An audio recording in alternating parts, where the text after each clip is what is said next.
சிவப்பு அதில் 7 நட்சத்திரம் மல்லை சத்யா அவர் ஆரம்பிக்க போகிற கட்சியோட கொடியை அறிமுகப்படுத்தியிருக்காரு.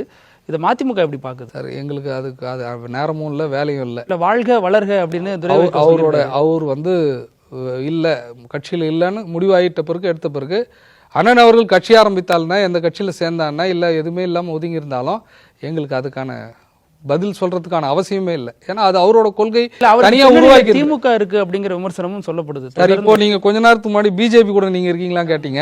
அவர் சொன்னா இல்லைன்னு சொல்றேன். அவர் சொல்லுவாரு. அதான் சார், வெளியில போன பிறகு யார் வேணா என்ன சொல்லுவாங்க சார்.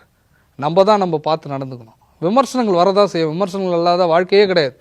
விமர்சனங்களை தாங்கி கொண்டு அதை தாண்டி நாங்கள் சென்னால்தான் நாங்கள் வெற்றி பெற முடியும். எங்க தலைவர் சொல்ல பாரு, யார் வேணாலும் வரலாம் போலாம், மென்மே கம் மென்மே கோல் சொல்லி அழகாக அற்புதமான வரிகளை சொல்லி யார் வேணாலும் வரலாம் போகலாம், யார் வேணாலும் சிலர் துரோகம் செய்து விட்டு போகலாம், பலர் துரோகிகளாகி போகலாம். ஆனால் என்னுடைய இலக்கு, என்னுடைய பயணத்தை தடை போடுவதற்கு யாராலும் முடியாது. என்னுடைய பயணம் தொடர்ந்து கொண்டே இருக்கும். இந்த திராவிட கொள்கையை சுமந்து செல்லும் என்று சொன்னார் பார்த்தீங்களா? அந்த மாதிரி நாங்கள் அந்த பாதையில் போகிறோம். அவர் அதில் வெளியே போயிட்டு என்ன கொள்கை வைத்தாலும் பரவாயில்ல, என்ன கொடி இருந்தாலும் பரவாயில்ல, என்ன கட்சி ஆரம்பித்தாலும் பரவாயில்ல, எங்களுக்கு அது அவசியமற்றது. நீங்கள் பார்த்துருப்பீங்க, மொத்தமே ஒரு 100-150 அடியில் ஒரு பந்தலை போட்டு ஒரு கூட்டம் போட்டு ஒரு 300-400 பேர் அமர்ந்து அது எதிர்ப்பு மாநாடு என்று சொன்னால் யாருன்னா ஏற்றுப்பாங்களா? அவருக்கே தெரியும். அண்ணன் மல்லை சத்யாவுக்கே மனசு குத்தம். அந்த இடத்துல நடக்கும்போது கண்டிப்பாக குத்தம். எவ்வளோ பெரிய மாநாடுகளில் லட்சக்கணக்கான பேர் முன்னால் பேச வைத்து அழகு பார்த்தவர், 5 முறை சட்டமன்ற வாய்ப்பு கொடுத்தவர், 1 முறை நாடாளுமன்றத்துக்கு வாய்ப்பு கொடுத்தவர், பல்வேறு வகையில் தான் போக முடியாத இடத்துக்கெல்லாம் அனுப்பி வைத்தவர். அவர் அவ்வளவு பெரிய அரங்கத்தில் பேசிய மல்லை சத்யா அவர்கள் நேற்று ஒரு 300-400 பேர் முன்னால் ஒரு கொடியை அறிமுகப்படுத்தி ஒரு கட்சியை துவங்க போகிறேன்னு நிற்கும் போதே தெரியும் எத்தனை பேருங்க. நீங்கள் ஒரு விஷயம் புரிஞ்சுங்க, எதிர்ப்பு துரை வைக்கோ எதை பண்ணிட்டு அதை போயிட்டான்ட்டாங்களே, எல்லா எதிர்ப்புன்னா நேற்று அதுலேருந்து பாதி கூட்டம் இங்கே வந்திருக்கணும் இல்லையா? ஏன் வரல?